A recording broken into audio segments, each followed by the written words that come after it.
If 99% of the people that got on motorcycles died, Grandpa, why would the government allow people to have motorcycles? And he says, they do it to get rid of the stupids. This is We Have Concerns. Hi, Jeff Cannata. Hi, Anthony Carboni. Hello, concerned citizens. Speaking of the stupids. Anthony, it's that time again. Oh, my stars. It's pumpkin spice season. Well, yes, but also it's our annual celebration here at We Have Concerns. The annual awarding of the Ig-Nobel prizes. A beautiful time of year, a time of year when children hang up their stockings and hope to get just weird but peer-reviewed knowledge delivered to them by a strange lab assistant who comes through the chimney at night, who sneaks into your house under the cover of test tubes and deposits knowledge into your stocking, which you can then read and enjoy. Don't leave him cookies. Leave him a sandwich or a gift card. They don't get paid very much. No.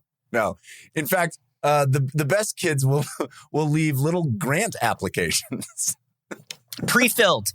Yeah. Pre-filled. Fill out the grant application for the scientist who comes in the night. That stuff takes so long, and they really appreciate it. They sure do. This way back in 1991, the first Ig Nobel prizes were awarded. This is obviously a parody of Nobel prizes, but taken very seriously. They are, quote, achievements that first make people laugh and then make them think, which I think, could be a motto for our show as well. We like to try.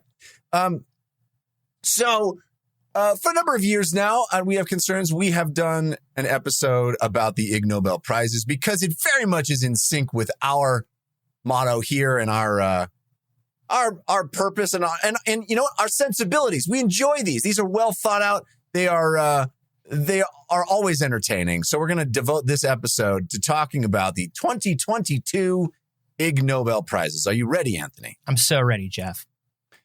Let's start with art history. The Art History Prize this year was awarded to Peter de Smet and Nicholas Helmuth for their study entitled A Multidisciplinary Approach to Ritual Enema Scenes on Ancient Mayan Pottery.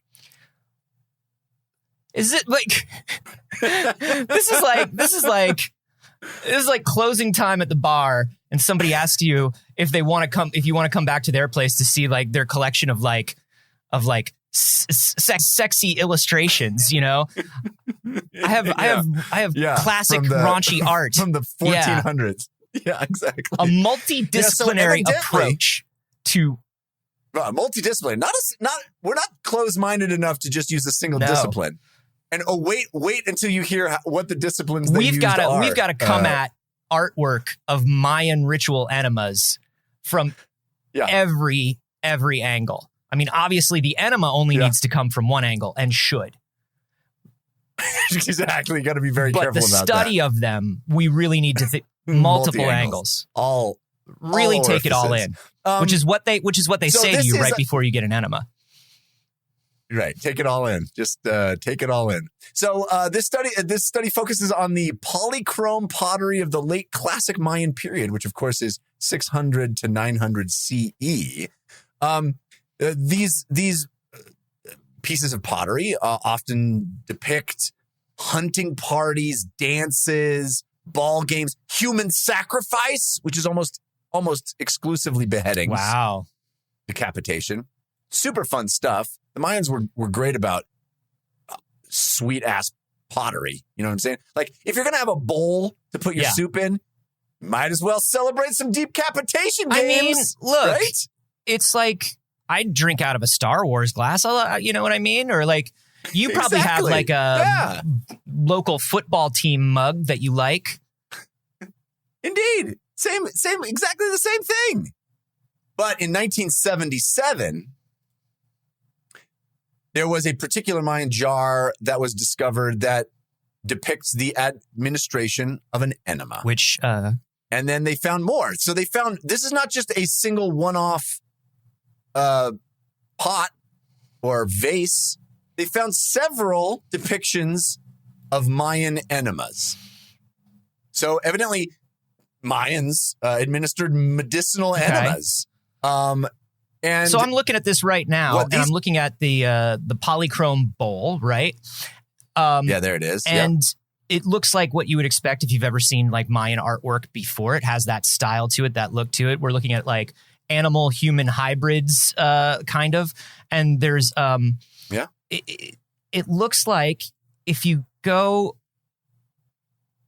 and you look at, there's a monkey that's holding an enema syringe on the right-hand side of the bowl. Like he's about to give the monkey is about to give an enema to this fish person. Oh, no, this person is already self-administering an enema. Look at that. There you go. Where's that monkey going with that enema? What Desmet and Helmuth realized with their analysis of the iconography on these pots was that not only were these medicinal enemas, and as you may have gathered from the self-administering part, some of the pottery scenes suggested that these were intoxicating enemas. Did the Mayans invent butt chugging? Yes. Ritualistic butt Is this chugging Mayan fraternities? Is what we're talking here. This is Alpha Kappa Imma Butta. This is Maya Alpha Beta is what this is. These guys discovered that this doesn't seem to have just been a depiction. If you're going to put stuff on your pot, you don't want to put just, my medical exam on your pot. You're going to put like the sweetest party you've ever been to. Right. This is like a everybody at the camp at Burning Man got to go home with like a shirt and a mug or something to commemorate what happened. Right. Yeah. This is the, if I'm going to drink out of this or I'm going to put some sweet flowers in my vase, I don't want to be reminded of the day that I had to get a rectal exam. I'm going to be reminded of the day that I got to have a rectal party. You know what I'm saying? Know what? That's an example of how positive mental attitude can change anything, Jeff. The next time you need to go in for a colorectal exam, think of it as I've been invited to a colorectal party. Yeah. That is a good way to, make a real lemonade. So the Mayans, they were using, what kind of stuff were they butt chugging? Well, all kinds of crazy stuff. Evidently tobacco. Oh, don't do that. Psilocybin mushrooms, alcohol. Sure. And here's where we get to the best part and probably what elevated this to an Ig-Nobel Prize winning study. And that part is the multidisciplinary aspect. Because Desmet decided, how can one truly understand what the Mayans He went gentleman science. were going through? He went gentleman science on it. He went full gentleman science, Anthony. Decided to do self-administered research by attempting to recreate the circumstances to be able to give a firsthand account of what the Mayans must have been going for. This is for academia. Yes. He tested the efficacy of a couple of the suspected substances by administering enemas on himself. I like this guy. Yeah. This guy's a party. Desmet drank an alcoholic concoction for comparison. He drank one and then he butt chugged one to do the real one-to-one comparison to see which was more effective, right? I think the best way to test whether psychotropic substances are working on you is to also be the person who is watching the test and recording the data. There's no more scientific person to record the effects of a drug than the person who's on the drug. I do like that. How this high are study you? Not that high. Really? Really? The study is cited as having two authors, but Helmuth is nowhere to be seen during this section. Helmuth went home. Helmuth was like, dude, I'm clocking out. It's like, hey man, are we butt chugging this or what? It's like, no, that's No. not an important part of this. I studied the pottery, man. I looked at the pottery. We wrote down, we deciphered the glyphs. We wrote down all. I'm done. Let's turn it in. Okay, but like, how do we know that they use that stuff unless we test it? Well, they drew pictures of it, man. It's nah, right but this pottery's so old, and it's like, oh, is that a picture of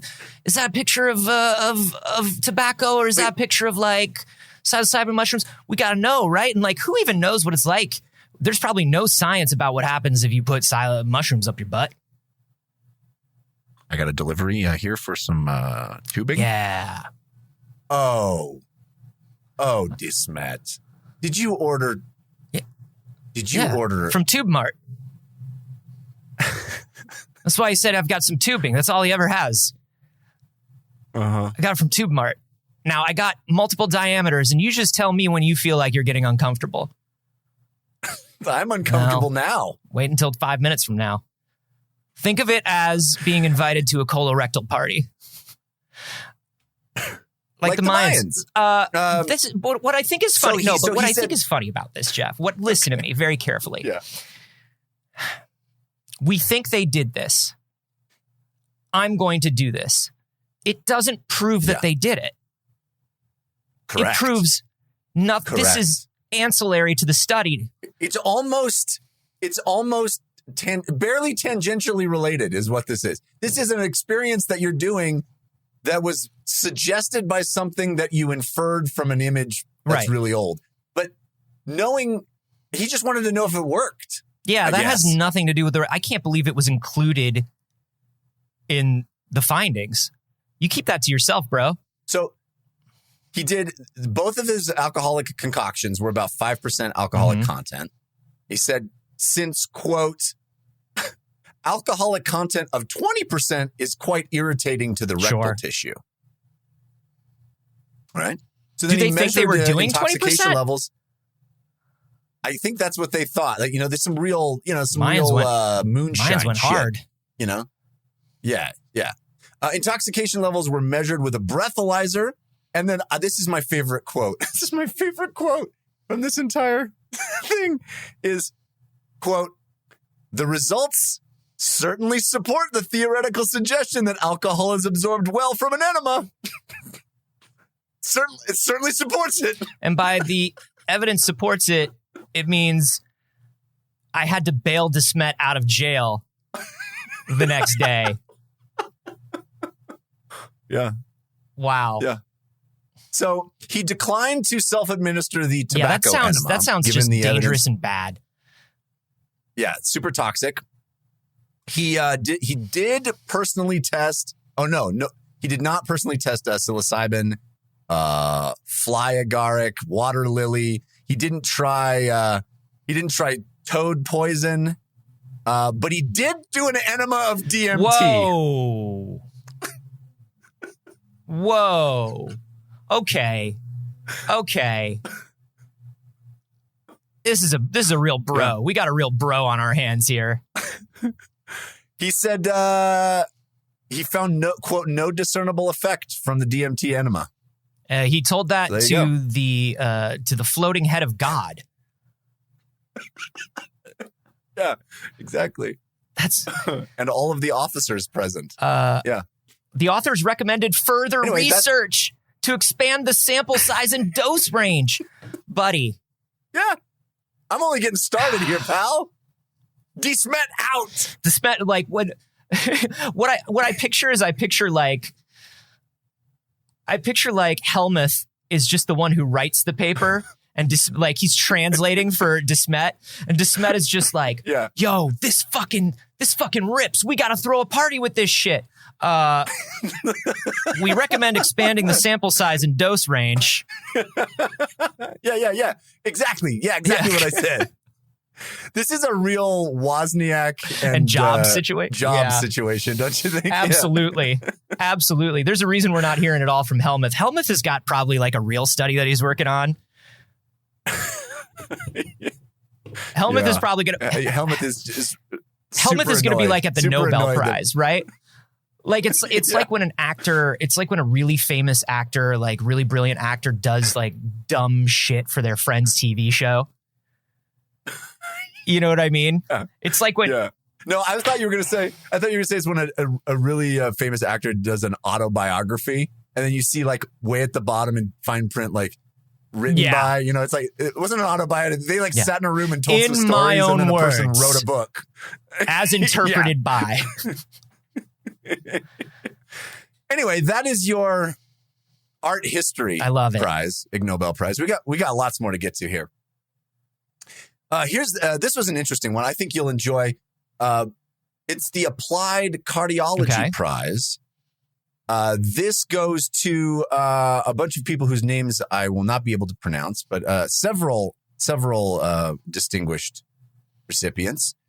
And this is about how trying to find evidence that when new romantic partners meet for the first time and are attracted to one another, their heart rates synchronize. Oh. How beautiful is that? Yeah. I like that. So is that a thing? Did we hear that is that? Well, I mean, they're trying to figure out if that's a thing. They're trying to find out if it's a thing. But I mean, socially, is that like an accepted thing, or is that a thing people believe? Or I had never heard that before. I know that if you supposedly lie in an embrace with someone, that your heart rates and breathing patterns will supposedly synchronize. That I've heard. But I hadn't heard the like literally just make eye contact and fall in love and then your heart rate synchronize. But that's what they set out to find out. Go? Well, I like this one. This is they recruited 140 participants, 71 pairs. I guess it would be 142 if it was 71, but okay.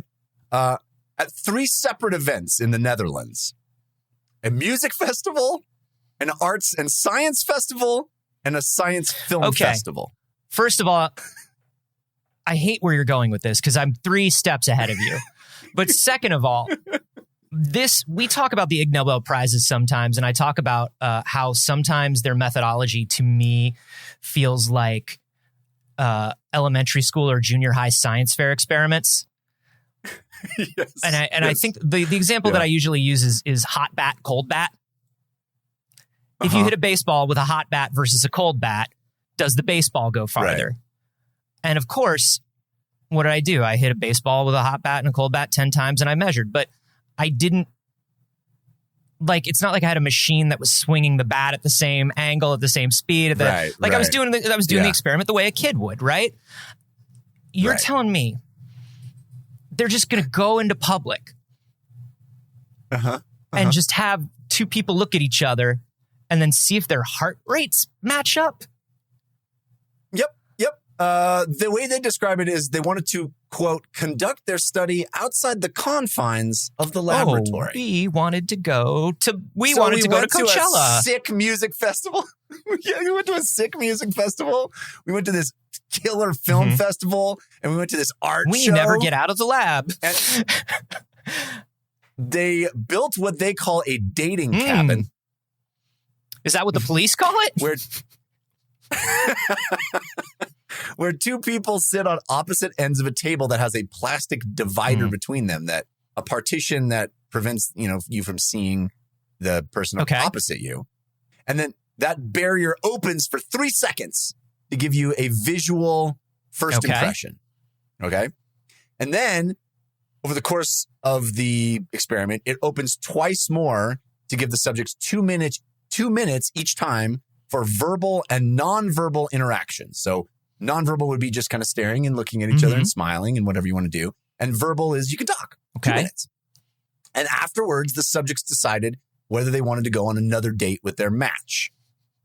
And whether they wanted a plastic partition between them next time as well. For some of them, it worked. They were into it. It really was the differentiator. So 34% of women said, yeah, we'll take a second date. And 53% of men said, yeah, I'll take a second date. That doesn't surprise us, And right? No, it does not. Would you care to guess what percentage of time it was mutual that both participants said, yeah, I'll have a second date? Men said at 53, women said at 34. 15. Yeah. You were very close. 17%. Okay. 17%. So very low percentage, but I think that's, that doesn't seem unusual. It's rare to have a match between two random people. And so then the people that both were interested in going out again, they would take the heart rate information from just those matches. Yes. Gotcha. Exactly. That seems like a very low here's number, what they though. determined. It is, but they compared that to the people that had no match to see, if there was any data that they could, It all seems very low, but okay. So, So smiles, laughter, eye gaze, mimicry of signals. None of that stuff seemed to have any correlation with reported attraction. That stuff it can be romantic, but I think that stuff is mostly social. When we're mirroring, it's more like, hey, let's just make sure we're both having a pleasant time. Right. And smiles and laughter can always be uncomfortable and weird, and I'm trying to diffuse the situation. Right. So they found no significant association with any of those behaviors. Okay.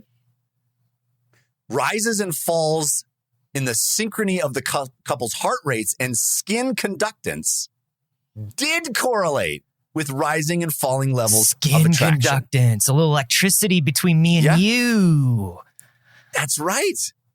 Ready to receive that energy. It's not that your heart rate would increase or decrease. It would literally fall in sync with the other over time. person. It's just like, okay, now we're pop. Yeah. Two hearts, they beat as one. Like Bono said. Two hearts. Yes.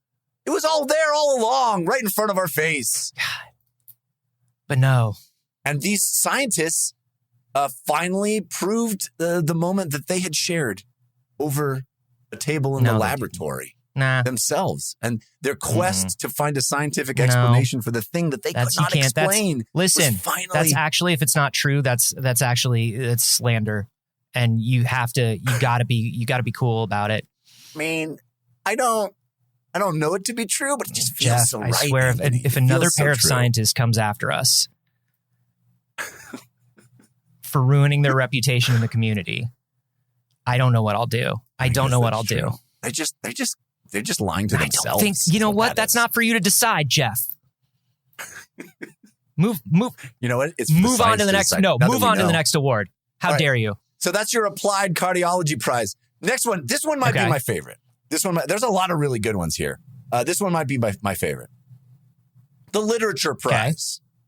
This is a prize, an Ig-Nobel prize awarded for analyzing what makes legal documents so difficult to understand, so dumb and obtuse. I would imagine it's years of legal tradition plus people trying to gatekeep the legal system, plus people plus lawyers trying to justify their value, plus people just genuinely trying to be confusing in contracts. So if anything comes up later on, they can point to the confusing language and interpret it however they want. Yeah. I mean, I think you're accurate, but this study wasn't about the motivation for it, which is what you're describing. It was the methodology. Like, what is it? If you were to want to write the most confusing legal document, what terms, what jargon, what patterns would you need to use? Exactly. How would you go about what makes it? What is the feature of this writing that makes it so impenetrable? That's kind of interesting. Okay. I like this. Yes. So this was awarded to Eric Martinez, Francis Mollica, and Edward Gibson. And what they did is they got a database of legal contracts and court documents from between 2018 and 2020. And they compared that with a database of documents in standard English and measured the frequency of a whole bunch of characteristics like words that rarely appear in everyday speech, archaic words, word choice. What kind of words? The use of passive versus active voice. So the kind of words like aforesaid and herein and to wit, things that people don't usually say in everyday speak, but is often present in legal writing. And jargon, these are defined as words that can be replaced by simpler terms without losing nuance and meaning. The use of passive versus active voice, and center embedding. Center embedding. Now, I didn't know what center embedding was, so I looked it up. And it turns out, so I'll just cut to the chase here. It turns out that center embedding is the greatest comprehension difficulty for readers. This is the key feature in legal writing that makes it so fucking stupid. And so here's what center embedding is defined as. It's the process of embedding a phrase in the middle of another phrase of the same type, which leads to it being hard to parse. So here is an example of center embedding. If you say, my brother opened the window and his wife had closed it. Okay? So my brother opened the window, his wife had closed it. Center embedding is, my brother opened the window, the wife had closed. Right. Okay. Yeah. So here's an example of really obtuse, ineffective embedding. My brother opened the window, the maid the janitor Uncle Bill had hired had married had closed. Oh. Which, according to Wikipedia, is actually grammatically correct. Swallowed a fly. It's just really freaking hard to parse. It is. I mean, like that. Yes. So you have to disentangle it. My brother opened the window that the maid, the janitor Uncle Bill had hired, had married, had closed. Yeah. Dang. So that is, according to the study, the single biggest contribution to why it is constantly embedding subclauses inside larger sentences that you have to freaking go, okay, what are we still talking about here? And obviously that's done on purpose. So when people are trying to parse out these contracts, whether, at the time of signing or later, they're open to interpretation, or people don't understand exactly what they're signing, or you can hide things in it. Right. That is wild. Center. Right? What is that called? Center embedding. Center embedding. We're on to you, fuckers. We're on to you, legal assholes. All right. So that is your literature prize. I want to tell you about the biology prize, Ig-Nobel Prize. This is awesome. Was awarded to Solimary Garcia Hernandez and Glaucio Machado for their study as to whether and how constipation affects the mating prospects of scorpions. Wait. Okay. My complaint about this one is not what you think it's going to be. Okay. It is this. Everybody's mating prospects go down when they are constipated. I don't care what species you are. If you're constipated, if you're constipated, you're probably less likely to mate. You're probably like, maybe not. Maybe not. Yeah. Maybe a little later. Tracks. Right that now, tracks. Feels like not the time to mate.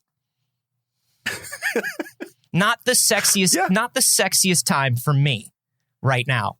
Not a feeling that results in lust. But then I guess my second one is, wow, scorpions get constipated, huh? Oh, just wait, Anthony, because this one is mind-blowing. This is a true Ig Nobel Prize if there ever was one, because on the face of it, you go, that's hilarious. Why would anyone spend time studying that? And then you dig in and you go, this is freaking fascinating. So here's the thing about scorpions. Always constipated. Certain species of scorpions. They eat a lot of cheese. You wouldn't think they eat a lot of cheese, but they do. You're like, where do they find? And that's why they wanted to do this study, is because it's like, where are you finding this cheese? How are you getting processed dairy products? Well, and that's the real irony is that after the cheese party is when the most mating happens. Come on over. We're gonna have a fondue. Exactly. It's like a scorpion mixer. We have a fondue. We all put our keys in a bowl.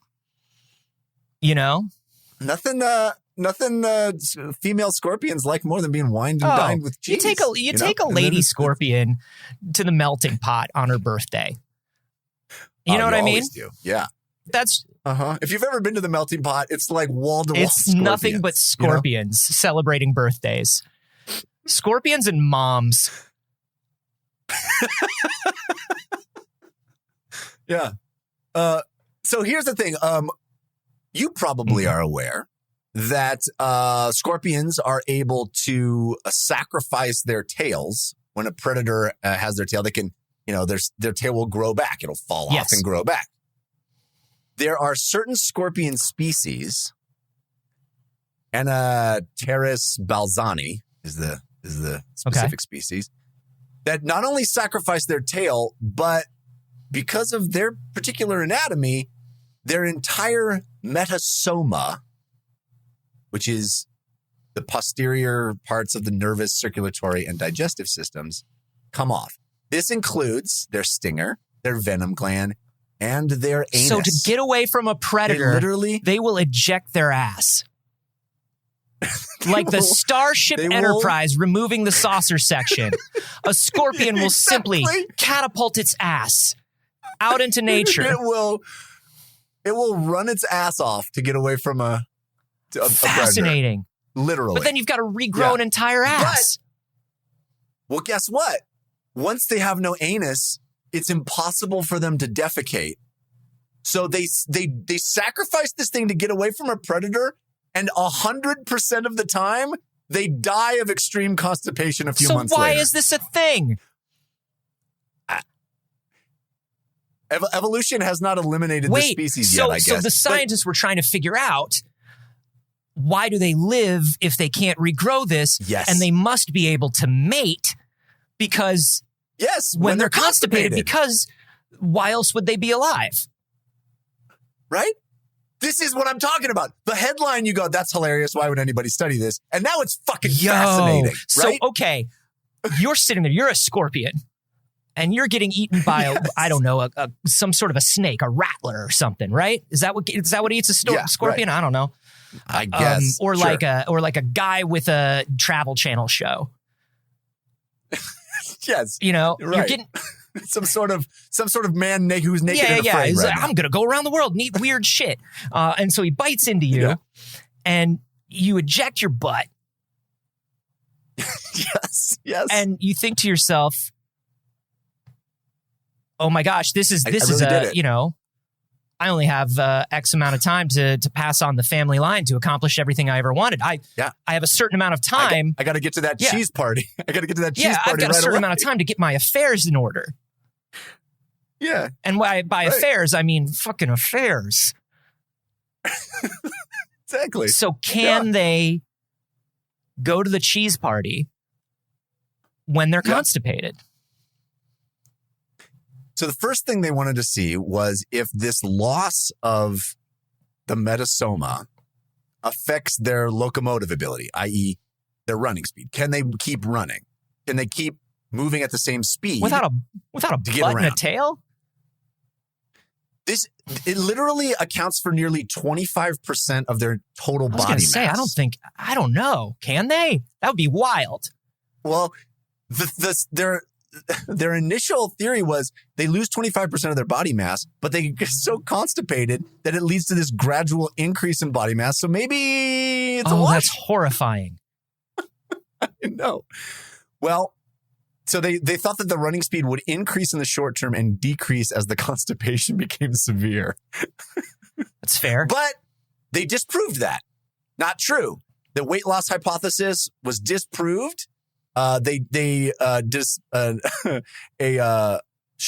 short and long-term experiments with 154 male and female scorpions.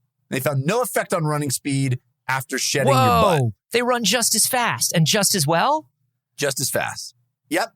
What That means in the short term is they can still actively forage for food and still run away from predators. And it also means that males can still hunt for potential mates and sire offspring before succumbing to the inevitable death by constipation. So basically, yeah, but here's the thing: is like the female scorpions know that like if a male scorpion walks up to you at a bar without a tail, they're just looking for one thing.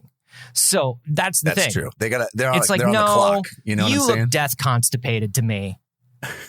You're saying all the right things, you know, but I think you're love bombing me because you're death constipated. Where's your tail? It's back there. Are you sure? I'm telling you, it's back there. I don't see we're an just ass. We're sitting. I'm around the corner at the bar from you. It's fine. I got it. I got it. Yeah. So. My mom said to look out for guys like you without an ass. You got to go in with it. If you're a male scorpion and you're death constipated, you go in with your buddy and he waves his tail from behind the bar. You pretend like you don't know each other. He's your wingman. Yeah. He's your ass man. I never told you that was my tail. You assumed. But this study, Anthony, has confirmed why the exact question that you asked, which is, how did these creatures survive? Why do they still exist? Why has evolution not eliminated them? Why? Because they have no ass, but they can still get it on. Doesn't stop them. Doesn't slow them down. I have no ass, yet I must smash. Look. Yeah. The famous short story. I think here's what's so, if I was one of these Ananteris whatevers, I would be so mad that other scorpions got to just disengage their tail. I'd be so pissed. Right. Yeah, I have to give up my whole asshole for this. And die. Yeah. It really feels like a lose-lose. Yeah. You know? It's kind of like, it's just delaying the inevitable. It really lets you know that it's not, and in this way, it's a good lesson. It really lets you know that it's not so much you that is important. You are not the center of the story. The species is the center of the story. Go fuck while constipated for the good of all of your kind. Fuck while constipated. Is that? I would never listen. Never. Absolutely never. Never. If you told me you've got 48 hours and this may be the last time you ever have sex, you've got to do it while you're super constipated. I'd be like, well, goodbye, sex. I'd be like, the last time I had it was great. Thank you. Thank you for all the past sex I've had in my life. I'm sorry I will not get to have sex again. This is simply not happening. It's too uncomfortable. I think this is the old cheese and squeeze. You know what I mean? You get funky. All right. There's a number of other ones. I will only tell you one more. This is the last of my favorites. I think you'll appreciate this one as well. This is our economics Ig-Nobel Prize. This was given to Alessandro Pulcino, Alesso Blondo, and Andrea Rapisarda. The three tenors. Apologies to everyone whose names I have butchered. So this is wonderful. This is the economics prize. This is a mathematical explanation as to why success most often goes to not the most talented people, but the luckiest. Yeah, people. That's true. We all know that's true. Well, we didn't have math to tell us exactly why until now. So they noted in their paper, their 2018 paper, that the qualities that are most often cited as leading to great success, the qualities that people often cite, which is like intelligence, education, those or hard work. Intelligence and hard work are really the two. Intelligence and hard work. Those most often follow a normal Gaussian distribution method around a mean. So your normal sort of bell curve. Average IQ is 100, but nobody has like 1,000 or 10,000 IQ. There's not some crazy outlier of IQ that is so far beyond the mean that it would describe success that is equivalently that far beyond the mean. So nobody is like, you are so wildly intelligent that obviously you are a billionaire or whatever. That's not how it works. Yeah, sure. These intelligence measurements, yes, you can be on the on the far end of the bell curve, but it's not commensurate to the far end of the success curve. And the same thing occurs with work. Some people work more hours, some people work less, but nobody works a billion times more hours than anybody else. There's no explanation for, oh, you worked so much harder that's why you are, 1,000 Truly, times no one has ever more worked as many wealthy. hours as you. That's impossible. That's not true. Gotcha. Exactly. But that's not how wealth is distributed. The wealth is distributed not in a Gaussian curve. It is basically a whole bunch of poor people and very, very few exceedingly wealthy people, right? Which is not how it maps to either of the factors that we attribute to causing we're talking about we're talking about the myth of the meritocracy. This is something we're all we get this. Yeah. Exactly. So they're saying that the hidden ingredient is random luck. That literally you are much more likely, great success is much more likely to come from things that you have zero control over, i.e. your education, your income level, your where you were born, in what culture you were born. Yeah. It's being in the right place at the right time. You and I are both white men that were born in the United States of America in the late 20th century, and that was pretty much the best place to be born and the best set of circumstances to be born under. So we're automatically given a better life than a lot of people around the world. The guy who grew up next door to me came into a family that had a lot more money to begin with, right? Got to do more things than me early on because that's luckier. You know what I mean? It's that privilege thing that we're always talking about.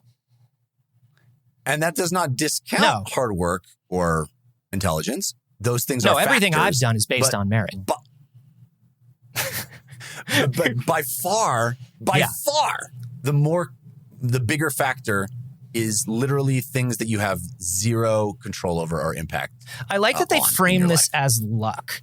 And because I think this is something that a lot of people have been trying to say for a long time. And I think that the brilliance of this study is not the study itself, because there's a lot of data that has proven this. And, you can just look at we've had statistics and censuses and all kinds of stuff from all around the world forever. You can go online right now and you can look at the average personal wealth of any country. You can look at the average, lifespan of any country. You can look at all of this stuff, right?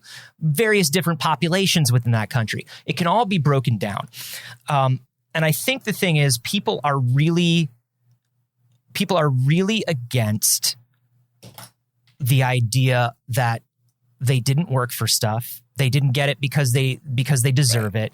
All of this stuff. And they also don't want to think that they live in an unfair society or that they contribute to this unfair society. So I think, instead of saying something like, it's interesting because instead of saying something like privilege, which is the term that most people use these days, privilege is a term that now has a political weight to it. And there's a certain population that if you say the word privilege, they immediately shut down. They're like, oh, check your privilege. They just reject that notion. But if you say it's luck, if you say would you agree that there's a certain amount of luck? Yes. Okay, well, would you agree that being born in this country instead of this country is lucky? Yes. And if you can draw people along that line of logic, I think it's very interesting. And I wonder how far some of those people that are against this will follow you down that line, Yeah, I think it's and it lays it out in a in a sort of dispassionate mathematical way, which is, I think, why it won the Ig Nobel Prize here. I think it's not in the sort of personal narrative sense. It's like abstracted and data. It's just like, look, this is how it is. There's one line that I'd love for you to help me parse. It says, the naive meritocracy that's so pervasive in Western culture essentially switches cause and effect. Oh, yeah. So, the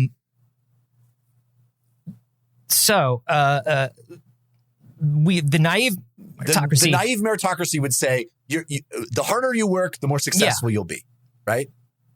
So switching cause and effect. So the cause would be the hard work and the effect would be success. But the reality is the success. As you get more success, you probably work a little more because Right.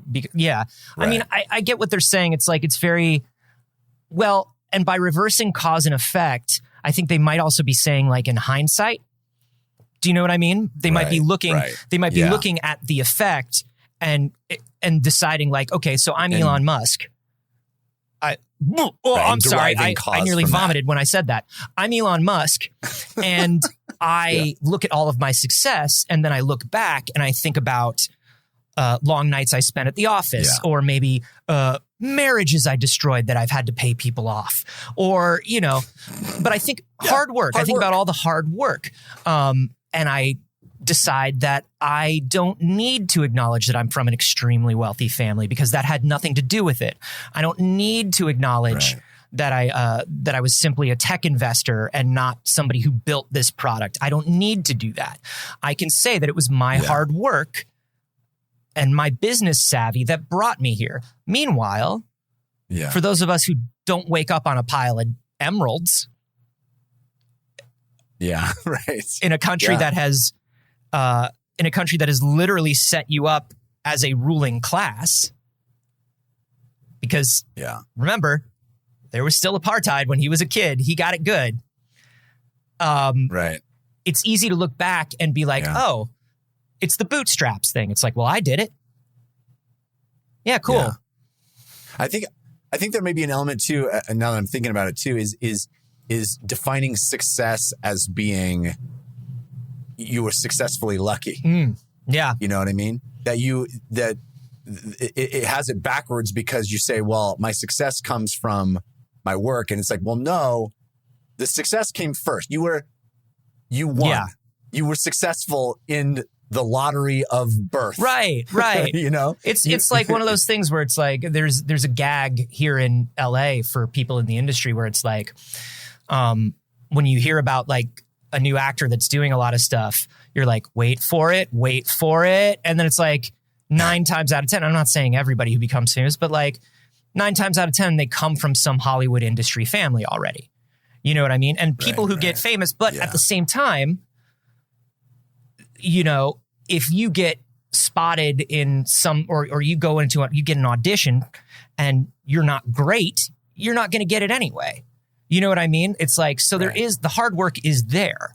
And I think that, what these people seem to be saying is like, no, you need to be good and you need to work hard and like that stuff. But, don't think that stuff entitles you to success or that success naturally comes from that. And I think that's a thing that we need to dismantle about American culture in particular is this just work hard and you'll be whatever you want. I don't like telling kids that. I like telling kids work hard at whatever you enjoy so you become better at it. You can become really good at what you want to do if you do it all the time and you do it with a lot of love. But I never want to attach that to the idea of monetary success or a vocation. Because I think that is setting somebody up for a lifetime of heartbreak. I think one of the reasons that I still do the things that I do is because my mother was very good at never promising that sort of thing. You know what I mean? She's like, I love that you love this. And if you can make a career out of it, I think that's great. I think it's going to be hard, but I think you're wonderful at it. You know what I mean? That was the kind of person she always was. I think that's wise. But the idea that, and people like to simplify it to, kids are just too entitled. But it's that we as a society, particularly in America, just lie to them. We lie to them. Go to college and you'll get a good job. Work hard and you'll be able to do this. You can do anything you want one day. Right. You can't do anything you want one day. Yeah. I don't need to tell you that you're going to suck at something, but I certainly shouldn't tell you that you could be anything you want. Right. You know, if your kid says, I want to be an astronaut, you go, oh, that's so cool. Do you want to learn about space? Let's go learn about space. You don't say, you'll be an astronaut. I guarantee it. Yeah. Right. You know? Yeah. Because you're already not. Right. You're It's that behind. it's that Protestant country that we live in, you know? We were built on that, where it's like work is virtue. And so it's so ingrained into everything we do. And that's why I love a paper like this that goes, behold, work is not virtue. Virtue is virtue. Right. Yeah. Serendipity is the most important factor. And I don't think we would. Yeah. And anyway, I don't think we, I'm sorry. I hate to get on my socialist soapbox, but you know, I also just think that like, damn, I forget. I got hit by a truck. Sorry. That's all right. That is those are the Ig-Nobel prizes. There are a number more. I urge everybody to check out the website. Somebody built a crash test dummy in the shape of a moose to test how you hit mooses and mises. Somebody found a way that ice cream can help cancer patients. Why ducks swim in a line? I love it. You know, there's a lot of really cool stuff here. So check it out. We love the Ig-Nobel prizes here at We Have Concerns. Those were just my favorites. But man, there's a treasure trove of interesting and bizarre and humorous studies that people got real human dollars and spent real human hours of their lives. Speaking of spending real human dollars and real human hours of your lives, hey, have you been spending real human hours of your lives listening to this show? Why not head to our Patreon and help support it and help support what we do? We'll give you some good stuff. If you head to patreon.com/wehaveconcerns and give just $1 a month, we'll give you access to the Discord. It's like the Ig Nobel prizes every day up in there. Oh, it's so true. It's so true. People pointing out awesome stories, talking about their lives. Also, if you go a little bit higher in the support level on Patreon, you'll get the conversations that we have to start every episode. This week is one worth the price of admission alone. Anthony tells the entire story of being hit by a truck, which he just obliquely referenced. But it's a real story, and it's real interesting, and you probably want to hear it. Yeah. He tells the whole thing. You can find out the whole story by going to patreon.com/. The crux of it is I'm never going to die. Yeah, I think he drew the wrong lessons personally. The but crux of it is that I will live forever and nothing can kill me, not even a truck. Yeah, I mean, that's one interpretation.